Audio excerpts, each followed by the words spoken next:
According to the author, the 1950s brought about a communication revolution since. Now, it is easy to locate the 1950s, the references to the 1950s in the given passage because numbers are easier to locate in a passage of words. We have two references to the 1950s. The direct reference to the 1950s and the communication revolution is here in the first paragraph, and we have another reference to the 1950s here in the last paragraph. Now, the correct answer, the reference to the answer would be found in the second reference, which is the fourth paragraph. We see there's one passing reference to 1952 here, but that's not in the same uh, aspect of it's not the same aspect. It is not talking about the 1950s, it is only talking about Harold Innis primarily and his lifespan, which was 1894 to 1952. So that's a different thing. In this, we see that the first reference doesn't give us the reason. It only merely says that it was only in the 1920s that people began to speak of the media, and a generation later in the 1950s of a communication revolution. But a concern with the means of communication is very much older than that. Rhetoric, the study of the art of oral and written communication, was taken very seriously in ancient Greece and Rome. So this doesn't give us the reason, which is why it is logical to think that we'd find the reference to the answer in the last paragraph. Let's look at the options first. A says, sociologists and anthropologists began to seriously consider the concept of communication. Now, this is incorrect on two counts. First off, we have sociologists and anthropologists mentioned here. We have the mention of one each in the third paragraph. More recently, some ambitious theorists from the French anthropologist Claude Lévi-Strauss and the German sociologist Niklas Luhmann have extended the concept of communication still more widely. So first off, this is not directly connected with the 1950s. This is talking about the concept of communication or extending it more widely, but it's not talking about the communication revolution. So this is not directly connected. We have another reference to a sociologist here at the end. We say, and by Jürgen Habermas, the German sociologist who identified the public sphere. So in all of this, we still see we have the mention of sociology and anthropology, but then this is a reference more to the subjects than to sociologists and anthropologists. So this doesn't quite connect.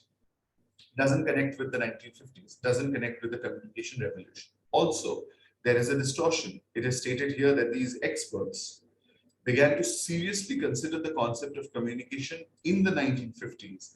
But that is incorrect because we have already seen the reference that a concern with the means of communication is very much older than that. It dates all the way back to ancient Greece and Rome. So this option is quite incorrect. We can eliminate it. Option B says, information was available to the human race through every conceivable source of communication. Now, this is extremely generalized. It is also outside the premise of the passage in all probability because we don't have any direct reference to every conceivable source of communication. There might be a potential reference. This potentially might be a reference in the last paragraph, in the last statement of the third paragraph. This history, on the other hand, will restrict itself to the communication of information and ideas in words and images by means of speech, writing, print, radio, television, and most recently by the internet. We see that the communication of information and ideas in words and images by means of speech, writing, print, radio, television, and the internet. This is very inclusive, but does this necessarily mean every conceivable source of communication? Maybe not.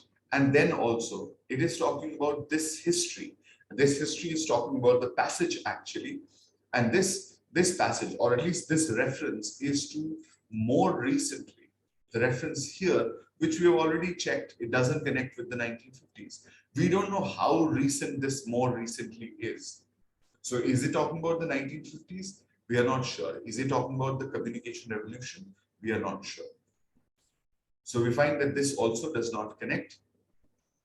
It is either outside the premise, or if it is a reference to the last line of the third paragraph, then it is outside the premise of the question. So B can be eliminated. Option C tells us the advent of television was responsible for significant spirit and communication throughout the world.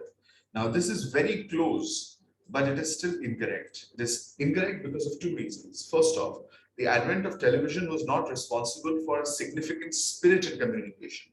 That was something related, but not directly. We see it here.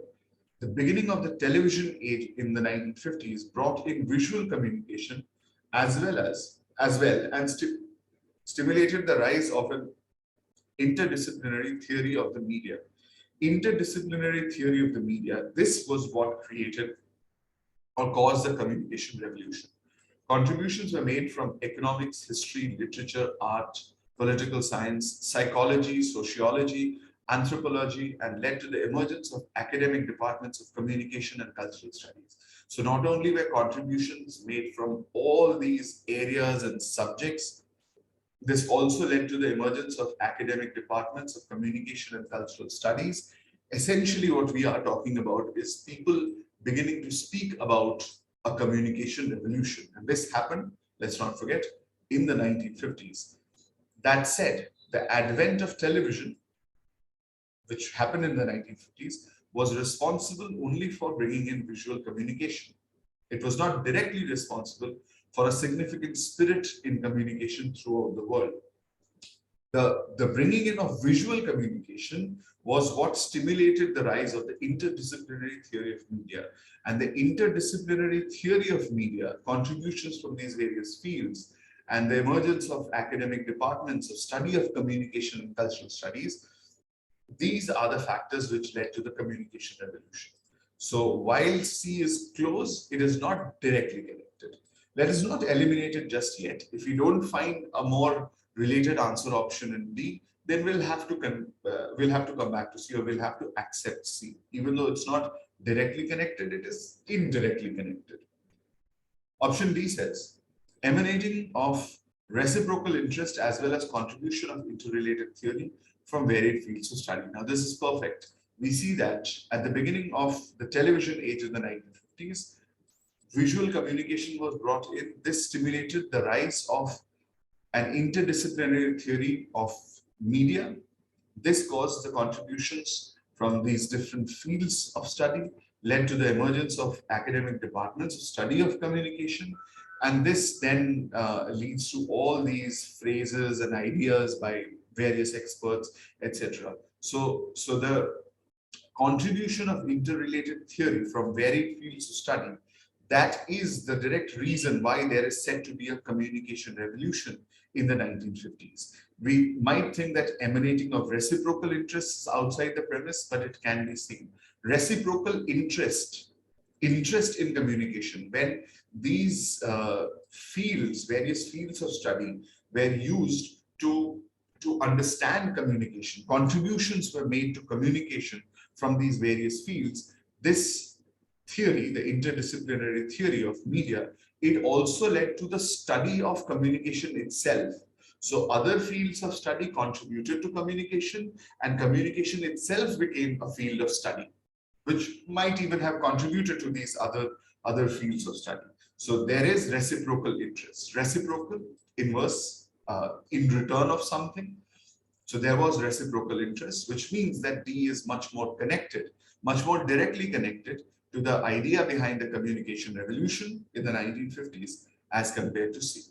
So we can qualify D. By comparison, we can eliminate C. Thus, D is the correct answer.